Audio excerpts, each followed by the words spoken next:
Okay, I'll key the amp up. Draws about 250 something milliamps. And then we're going to key the transmitter. And there is right about 95 watts. It's drawing 3.5 amps and climbing. We'll just hold it there for a minute. Looks like it's right at 100 watts.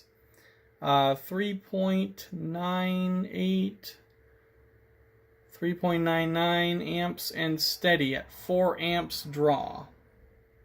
Unkey the transmitter, unkey the amp.